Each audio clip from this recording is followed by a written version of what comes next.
Hi, this is Miss McCarter here. Wanted to work with you guys a little bit today about what a euphemism is.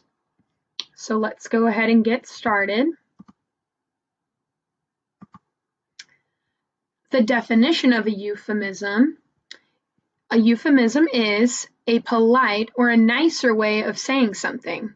A euphemism is considered a form of figurative language. This means the words used in the euphemism may have a different meaning than what you're used to. You've worked with other forms of figurative language, but euphemism is new. Many people use euphemisms to avoid sounding harsh or mean. So we see the picture right here, the cat saying, "Can you please stop? You're hurting my feelings." So the use of a euphemism may have said the same thing originally, but in a nicer way so that we didn't hurt the cat's feelings. So let's go over some examples together. Okay, so on this side of the table, we're going to have our original way that we've said it and heard it, and we know what that means. And then we're going to have a euphemism. They mean the same thing, it's just saying it in a little bit nicer way. So the dog died.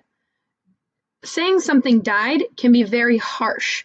So a euphemism for died can say the dog passed away. Passed away still means the same thing as dying, but it's a nicer way to say that. Another example would be saying, "You are fired." That's a very harsh way. A better way to say that is, "You are let go."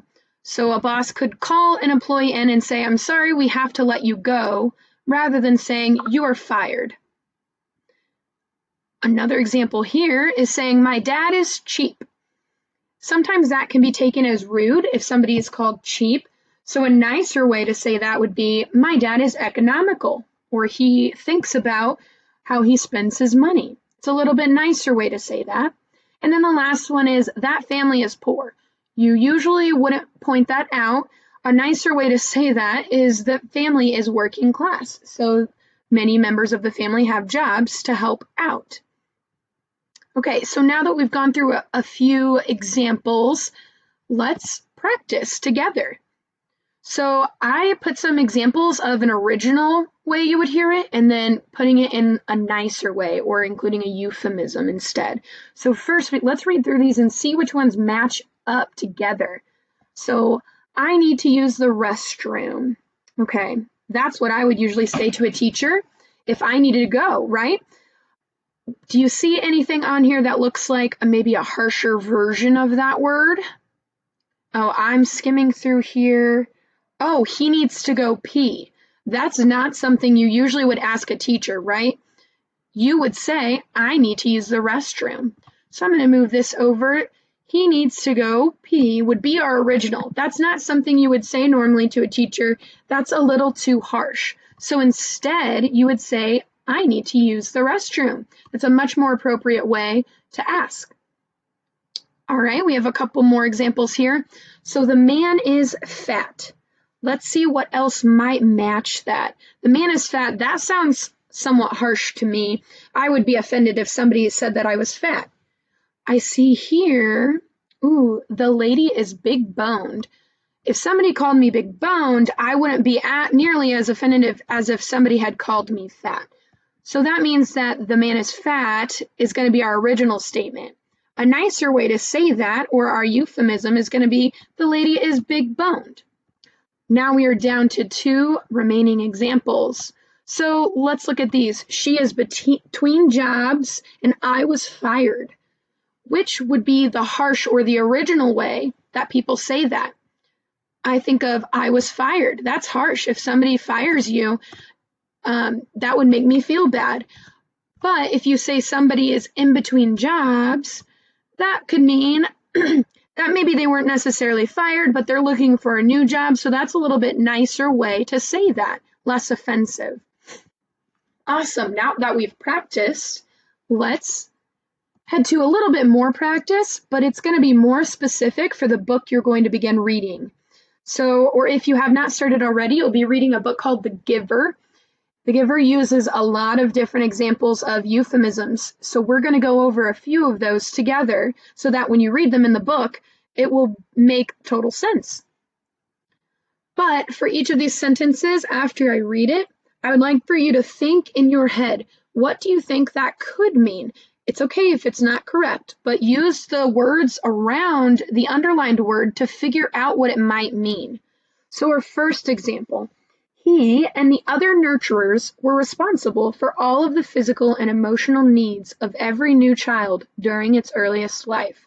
So I'll give you about 10 seconds. Think about what that means. What could the word nurturer mean in this sentence?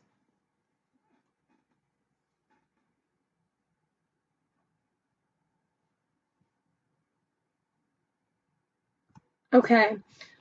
So in the book The Giver, a nurturer is someone whose job is to help others develop and grow. So people with the job of being a nurturer, they work in a nursery and take care of the babies.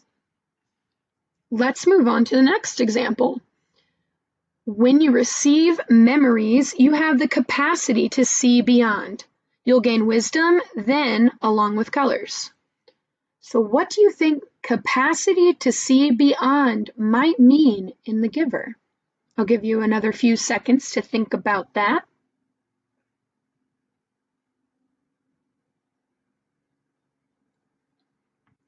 Okay, let's check and see what capacity to see beyond really means.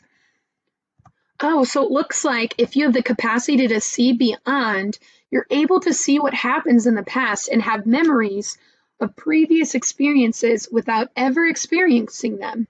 So in the book, there's a character who is able to remember things that he didn't specifically experience himself.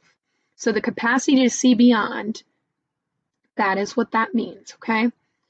The next example, we're going to look at the community, figure out what that might mean by using the other words in our sentences here.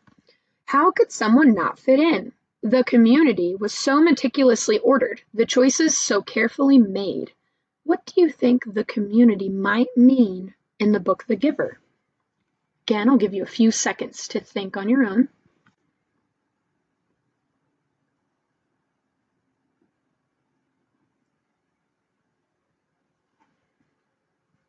All right. So in The Giver, the community is a place where everyone lives together. They almost follow the same set of specific rules.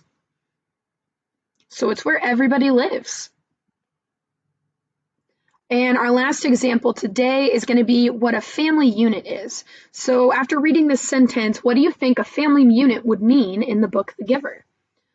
2 children, 1 male, 1 female, to each family unit. It was written very clearly in the rules. What could a family unit mean in this instance? What would that make you think it meant? I'll give you a few more seconds.